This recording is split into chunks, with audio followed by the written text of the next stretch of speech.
quiet, Portland. A voice like yours should be rationed. It's Texaco time with the Metropolitan Opera star, Miss Risa Stevens, Portland Hopper, the Texaco Workshop Players, Al Goodman and his orchestra, and starring Fred Allen.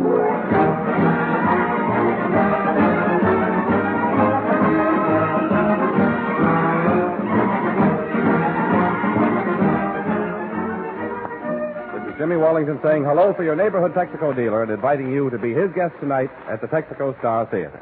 It's his way of telling you that you're welcome. Welcome to all the skilled help he can give to make your tires and car last longer. Make your tires last longer by giving them a regular Texaco checkup on pressure and condition. Make your car last longer and run more economically by giving it systematic Texaco lubrication and maintenance. The chances are your present car may be your last car for the duration. It's in good hands when you trust it to the care of your Texaco dealer.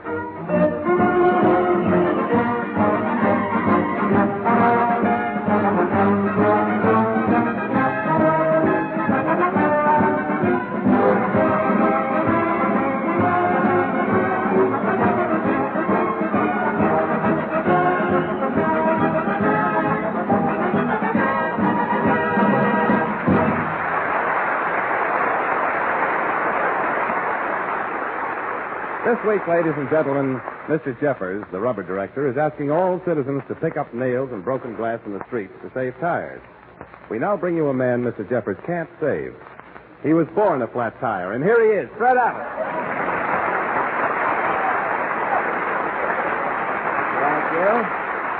Thank you. And you notice when I bend over, the difference between when I bend over and a Hollywood comedian, when I like that, the Hollywood comedian's hair comes off. You see here in the east.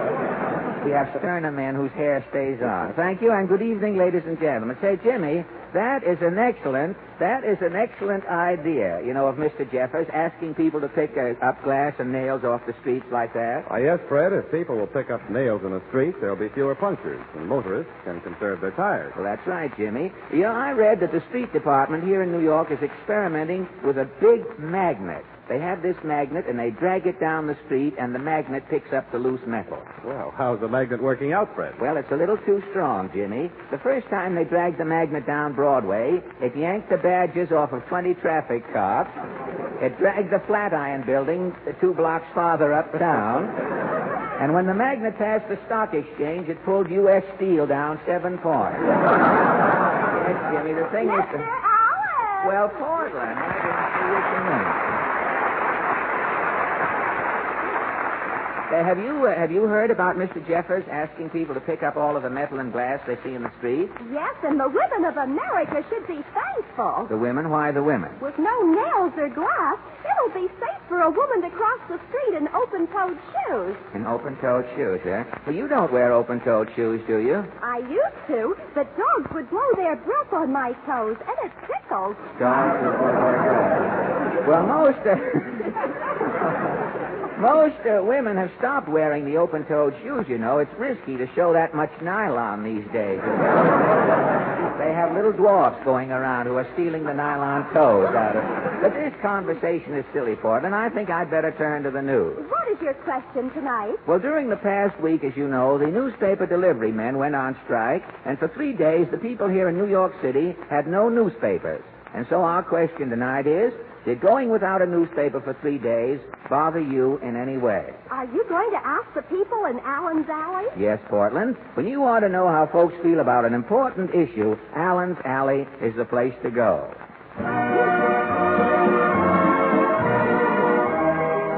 Well, here we are back in Allen's Alley, Portland. Do you think John Doe is in tonight? Well, let's try this first door. This is John Doe's house. We'll find out. Oh, it's you again. What's on your mind? Well, it's the newspaper strike, Mr. Doe. Did going without a newspaper bother you in any way? I was put out of business. Really? And 200 men were thrown into the Army. Well, why? Well, I'm a bookmaker, see? Yeah. When no papers come out, the chumps couldn't pick no horses to bet with me. So I went out of business. Well, what about the 200 men thrown into the Army? Oh, they was the chumps I was taking bets from. Oh, you mean when you went out of business, the draft board grabbed these 200 horse players, huh? Yeah, well, they was all claiming me as a dependent. Oh, well, I I hope the horse players overtake Rommel in the stretch and come in the money as we expect them to. I'll check at this next house here. No. Well, good evening, Mrs. Nussbaum. To you it is good. To me it could be only so-so. Well, tell me, did the newspaper delivery strike upset you? Upset, it says. The pipes is freezing, the canary is turning blue, and all over I am getting geese pimples. Well, how could this calamity result from the strike? Every morning to start up a fire in the fireplace, I am needing a newspaper. And with no newspaper? I am not starting a fire. The house is freezing. It was cold, huh? Cold. My dog, a water spaniel, I am having to defrost. Gosh. Goldfish in the bowl is skidding on the ice doing belly whoppers. The shower bath I'm turning on? Yeah? Is coming off an icicle 4 feet long. Well, tell me, what did you do about food? At dinner, I'm putting woolen panties on the lamb chop. When I'm pouring out the beer, it is making with a fur collar. The beer had a fur collar on it, huh? Well, you had no heat in the house at all? Only for 15 minutes every night the house is warm. Well, how come? I'm turning on the radio. Well, how could a radio set warm up your house? I am tuning in Gabriel Heater.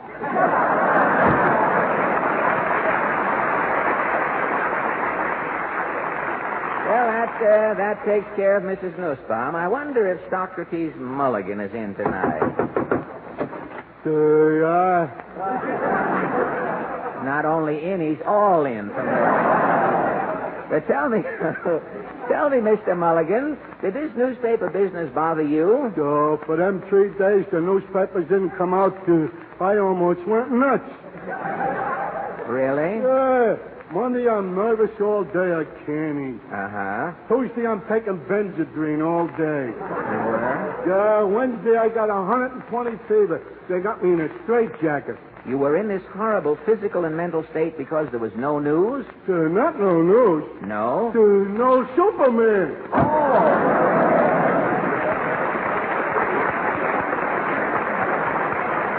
Well, that brings us to the last shanty in Allen's Alley. Hail and welcome, Baggy Eyes. Falstaff's ready to improvise.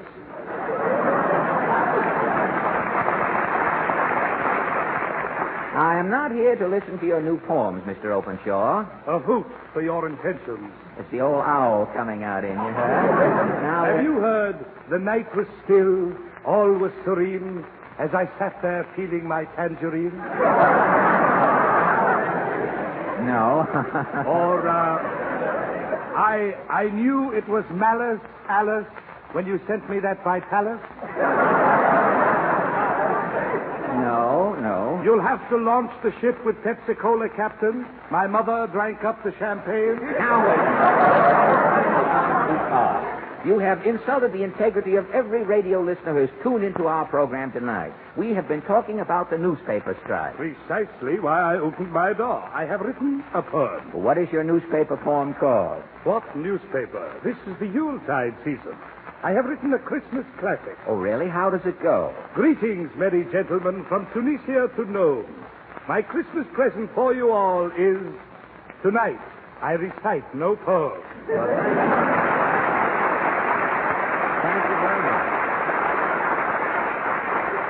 And now, ladies and gentlemen, we present our singing guest, the Metropolitan Opera's lovely star, Miss Reese Stevens.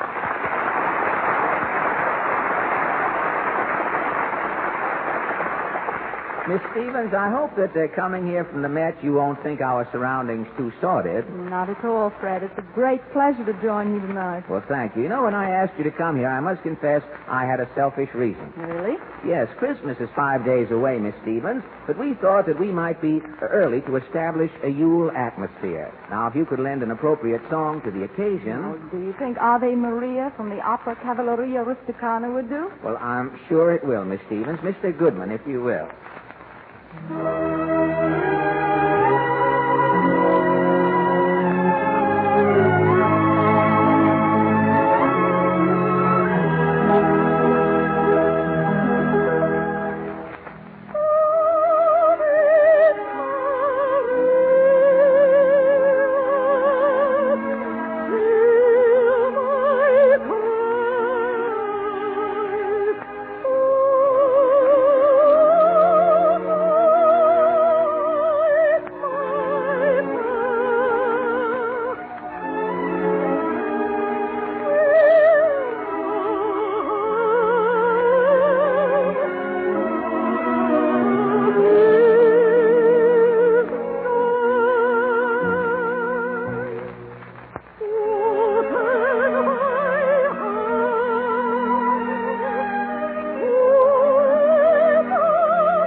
Stevens. That was delightful.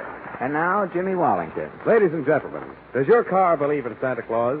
Does your motor ever go... Wait a minute, Jimmy. Cars believing in Santa Claus? Why, that's ridiculous. The next thing you'll be telling us that baby Austins hang up their inner tubes at Christmas time. Well, maybe cars can't believe in Santa Claus, Fred, but they certainly show their appreciation when they're given a certain Christmas gift I have in mind. A gift? Could I coax you to tell us what that gift is, Jimmy? Coax me? You can't stop me. Don't be too Because sure. that gift, ladies and gentlemen, is something to make your car last longer and run more economically. It cuts down excessive wear, makes your engine start easier these cold mornings, saves your battery, and often helps save gasoline. Well, I'm on tenterhooks, Jimmy. What is this gift? Well, it's simply taking your car to your neighborhood Texaco dealer and getting it set for winter from stem to stern. The right winter grade of insulated Haviland motor oil in the engine. Winter Texaco gear lubricant. A complete Marfac chassis job, and skilled, thorough Texaco attention to spark plugs, battery, radiator, and other points where winter weather might cripple your essential transportation. You can rely on your Texaco dealer doing the job right with the right Texaco product.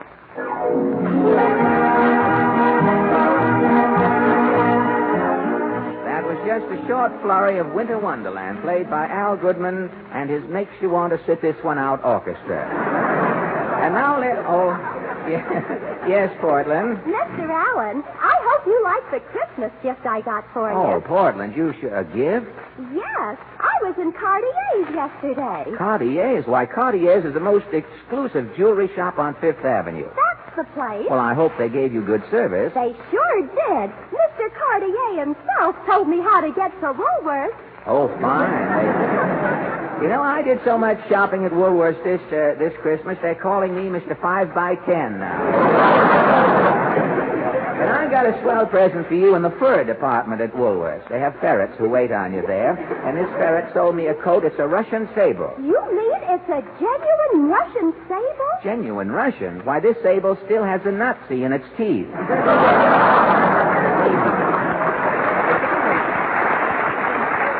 Tell me, what is your mother doing for Christmas? Well, on account of the stocking shortage, Yeah? Mama's hanging up her slacks over the fireplace. Oh, fine. Swell. Do you think Santa Claus will fill Mama's slacks? Not like your mother does.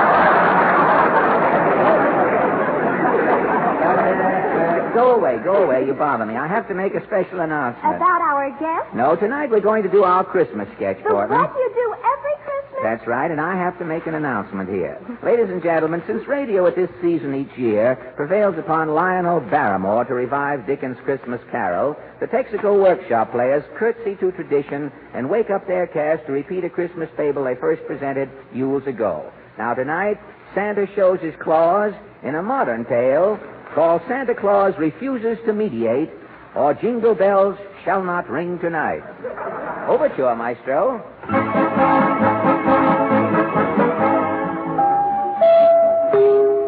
This is station NG. Good evening, friends. The makers of Jum Balls, the giant mothballs guaranteed to trap nearsighted moths, brings you the exciting quiz program, Take It or We Will. We interrupt this exciting quiz program, Take It or We Will, to bring you a special announcement from the Assassinated News Service. Special announcement. Santa Claus will not ride this Christmas. In a terse bulletin issued from his North Pole igloo today, Santa Claus says, quote, I am on a sit-down strike. I refuse to ride this Christmas, unquote. Rumors flood the country. A report from Miami, Florida says 200 families living in auto cabs stopped building chimneys on their trailers. Do not expect Santa Claus.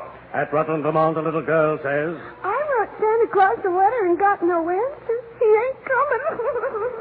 At Detroit, Michigan, a labor official says Santa Claus better ride, or the Teamsters Union will pull out every reindeer from here to Nome, Alaska. At New York City, 200,000 children hold mass meeting. Tiny spokesman says Santa Claus can't let us down. 200,000 American children have appointed me their spokesman. I'm off to see Santa Claus now. James, my scooter.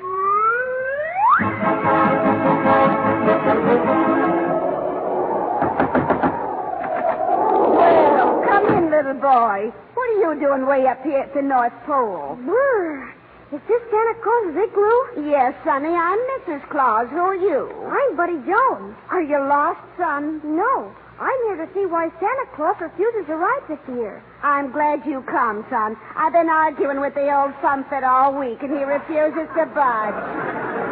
Where is Santa Claus now, Mrs. Claus? He's in the next room there, sulking. Can I see Santa? Won't do you no good, son, but I'll get him for you. Hey, Santa. Now, ain't no use in coaxing, Ma. I ain't a-going now.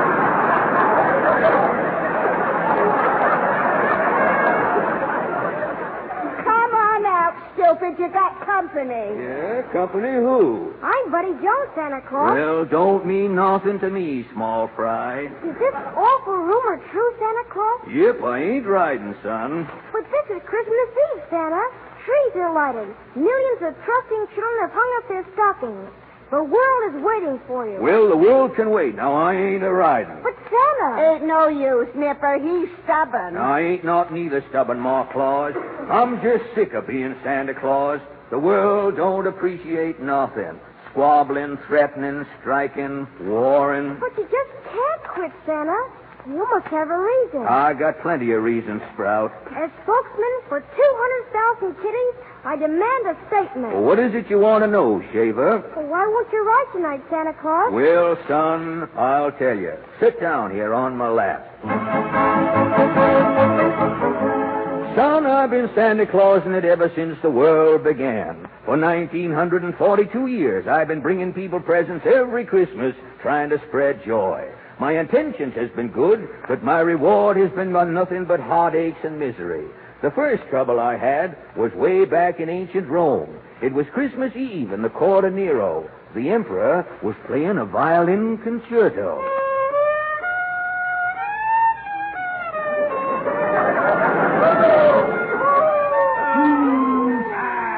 Zounds, lackeys!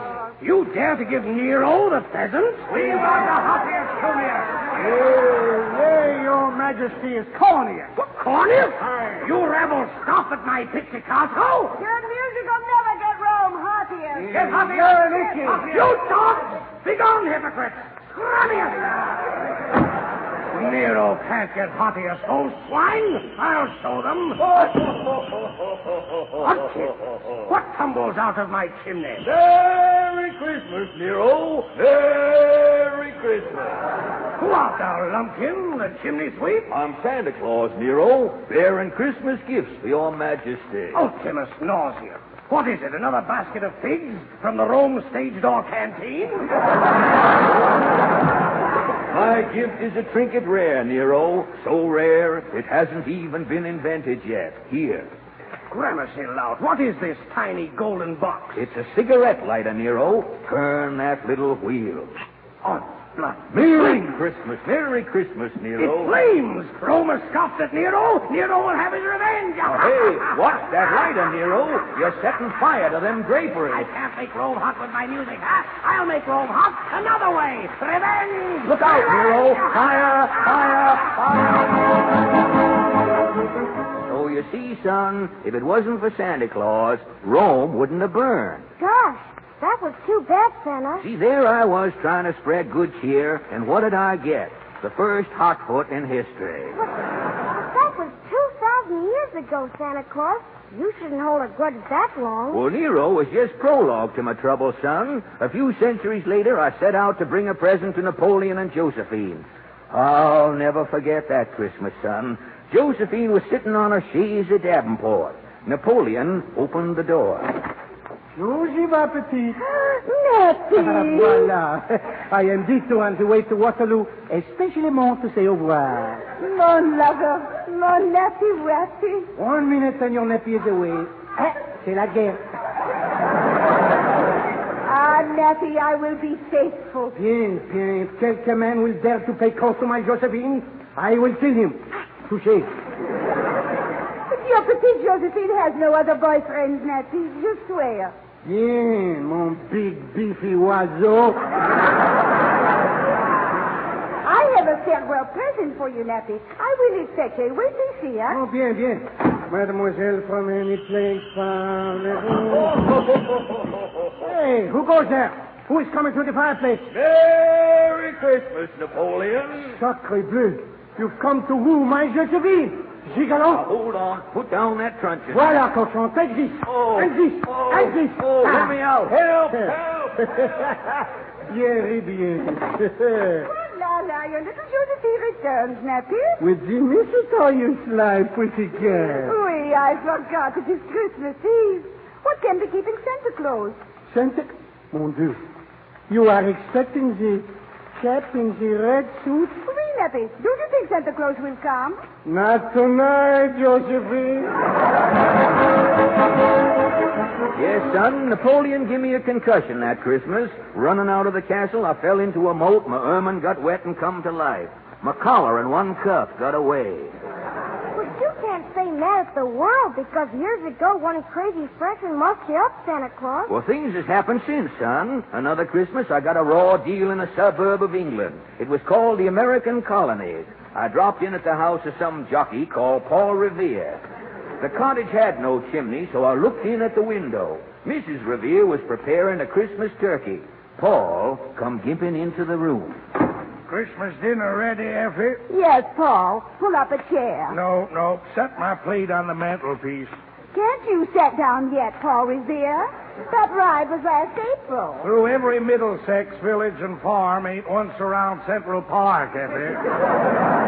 Well, you ought to try and sit down for Christmas, Paul. It'd be a nice present for your spy. Who's that? Might be a British spy, Paul. Hand me my gun, Effie. Who's there, Whig or Tory? Merry Christmas, Paul Revere. It's me, Santa Claus. So what? I've got your Christmas present, Paul. It's a cushion stuffed with fuzz from Delaware peaches. Gosh, for me to sit down? You bet. Don't let him in. I ain't sat down for 8 months, Effie. It sounds mighty tempted. It might be some enemy trick, Paul. I'm Santa Claus, honest Injun, Mrs. Revere. Open up. I got my gun, Effie. I'll open the door a crack. I told you, Paul. Christmas. Look at that suit. A red coat. Take this. Oh, You see, son, the world's given old Santa plenty of trouble. Sure done you dirt, but nobody would dare abuse Santa Claus today. Well, that's where you're wrong, son. Only last week I was previewing a visit in a place called New York. I was flying over some building. I think they call it Radio City. Well, I come down the air conditioning into some office. I was just going to wish the man a Merry Christmas when he yelled... Well, what do you want, Whiskers? Well, I'm Santa Claus. We ain't auditioning today. I ain't trying to get into radio. I'm a mythical character. Being a friend of Duffy of Duffy's Tavern won't help you. Now, pick up that bag and beat it. But you've heard of Santa Claus, ain't you? Well, yeah, but you're a has-been, Santa Claus. Has been. Radio's doing everything you used to do and doing it better. But I fly through the air. So does radio. I come down chimneys. Radio comes down the antennas. I give things away. For how many box tops? I give things away for nothing. Well, so does radio. Radio does, eh? Dr. IQ gives away vitamins. Yeah? Take it or leave it gives away pencils. Yeah? Quiz Kid give away information. Truth or Consequences gives away soap. Now, hold on, son. There's one thing I've been spreading for 1,942 years that radio ain't giving away. Oh, yeah? What's that? Santa Claus is giving goodwill. Radio is giving away 60 minutes of that stuff on a program every week. What program? The Goodwill Hour. Well, I was thrown out of Radio City. Folks don't need Santa Claus no more. Radio's giving them everything. Gee, Santa, you certainly had a lot of trouble. And that's why my spirit's broken, son. Being Santa Claus is just a pain in one century after the other. I'm giving the world back to Rand and McNally. I'm through. Please don't say that, Santa. Have pity on us kids. We'll have no toys. Santa ain't a-moving, son. This is one Christmas I'm going to enjoy in peace. What's that clock striking? It's 12 o'clock. It's midnight, eh? Well... It's Christmas Day, Santa Claus. Don't mean nothing to me. I'm taking it easy. I'm sitting right here. Won't you change your mind, Santa? I ain't getting kicked around again this Christmas. Please, Santa Claus. Please. Oh, shucks. Hush your crying, son. Hey, Ma. Yes, Santa? Where's my mittens, my bag, my reindeer, my sleigh? Santa, you ain't... Yep, I'm a-going, Ma. Honest, Santa Claus? Yep, I've changed my mind, son. Thank you, Santa. Christmas ain't Christmas without Santa Claus. I'm giving the world one more chance. Can I have a statement for all the kitties, Santa? You bet you can, Sonny. Just say, it's Merry Christmas. Hi-oh, Dunder. Hi-oh, Christmas. Merry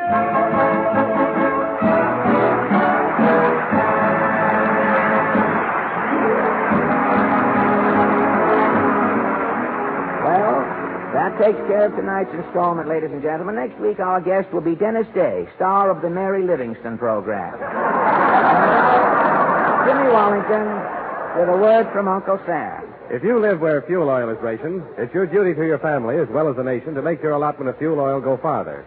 Fuel oil must be conserved. Right you are, Jimmy. This is Fred Allen, ladies and gentlemen, and since this is our last show before Christmas, all of us here in the Texaco Star Theater and all of our Texaco dealers from coast to coast wish you a Merry Christmas. Good night. This is the Columbia Broadcasting System. Stay tuned to the station for Take It or Leave It with Phil Baker. Then at 10:30, listen to Columbia's Report to the Nation, which brings you highlights from news of the world presented in thrilling dramatic form. A special feature tonight will be an eyewitness report of the sinking of the transport liner President Coolidge, from which all but 4 out of 4,000 American troops on board were rescued. 10 p.m., BULOVA, Boulevard Watch Time. WABC, New York, 880 on your dial.